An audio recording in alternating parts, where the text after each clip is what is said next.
अभक्ष भोजन नहीं करना है, अश्लील बातें नहीं करनी है, अश्लील संगत में और अश्लील दृश्य नहीं दर्शन करना है, देखना नहीं है। सुबह में जो है ब्रह्मचारी लोग जग जाते हैं और सूर्य नारायण का अर्घ्य देते हैं। स्नान नियमित करना है, आचमन करना है, सूर्य को अर्घ देना है। गायत्री का जो हम बोले हैं आप लोगों को कान में, गायत्री मंत्र का कम से कम जहाँ भी रहिए, दुकान में, व्यवसाय में, शिक्षा में, तो सुबह कम से कम 10 बार गायत्री उच्चारण करिए। ब्राह्मण का ये गायत्री जो है शक्ति है।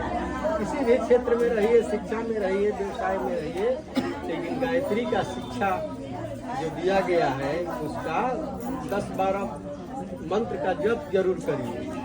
इसके बाद ये हवन करना, यज्ञ करना ब्राह्मण का कर्तव्य है। तो परंपरा है कि समिधा ला करके गुरु के यहाँ दिया जाता है, वो तो परंपरा खत्म हो गया है। लेकिन कभी कभी जरूर हवन इत्यादि साल में 1-2 बार भी, 1 बार भी तो जरूर होना चाहिए ना घर में हवन इत्यादि। भगवान का पूजन पाठ नित्य का है ब्राह्मण के लिए, लेकिन छूट दिया जा रहा है आजकल के माहौल में, तो कभी कभी करना चाहिए, ठीक ना।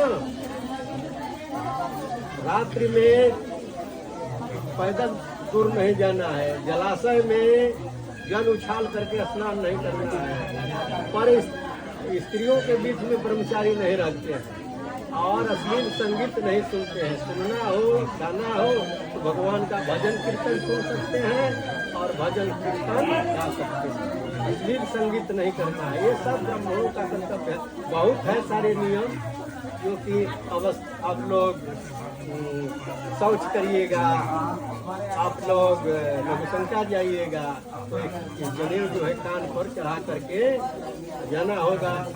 उसके बाद आ करके हाथ पैर धो करके, आचमन हाथ धो करके तब कान पर से उतरना। ये सब नियम ब्राह्मणत्व का, तो इससे शरीर में तेज बढ़ता है। बुद्धि, विद्या, आयु, यश इससे वर्तमान होता है। ये सब ब्राह्मणों का कर्तव्य है और यही संस्कार है। तो आप लोगों का यहाँ आज 4 संस्कार दिया जाते। एक तो चूड़ाकरण, जो कि मुंडन होता है, तो ये भी छूट दिया गया, विवाह इत्यादि मंगल है। उसके बाद कर्णवेद, पहले कान खेत करके कुंडल दिया जाता है, पहनाया गया। उसके बाद ये उपनयन, आपको जब ये पवित्र धारण कराया गया। वेद का भी मंत्र आप लोगों को सुनाया जाएगा, अभी केवल गायत्री दिया गया। और इसके बाद जो है भिक्षाटन कराया जाएगा। भिक्षाटन इसलिए कराया जाता है कि ब्राह्मण के मन में कभी अहंकार न हो। कितना भी धनवान हो ब्राह्मण, तो उसको क्रोध नहीं होना चाहिए, अहंकार नहीं होना चाहिए। अहंकार, क्रोध, मद, लोभ इत्यादि जहाँ रहता है उसका पतन शुरू हो जाता है। इसलिए भी आप खूब पैसा कमाइए, खूब करिए, लेकिन मन में अपना सदाचार रखिए, अपना स्वभाव जो है सौम्य रखिए। उत्तेजित नहीं होना है, क्रोधित नहीं होना है, हर परिस्थिति में सामान्य रहना है। तो इस तरह से बहुत शिक्षा है। अभक्ष भोजन नहीं करना है, नशीले पदार्थ का सेवन नहीं करना है, ये सब इत्यादि इत्यादि है।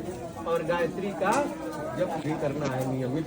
कुछ ना चलते चलते कम से कम सुबह स्नान करके अपना थोड़ा दुकान में चाहे मकान में अगरबत्ती करके बैठ करके 2 बार 5 बार जैसे जितना भी हो सके लेकिन करना चाहिए। तो अब आपके यहाँ जो है ये अग्नि, वरुण देव, गणेश जी, ब्राह्मण लोग, इतने लोगों के उपस्थिति में संस्कार आप लोगों को दिया जा रहा है।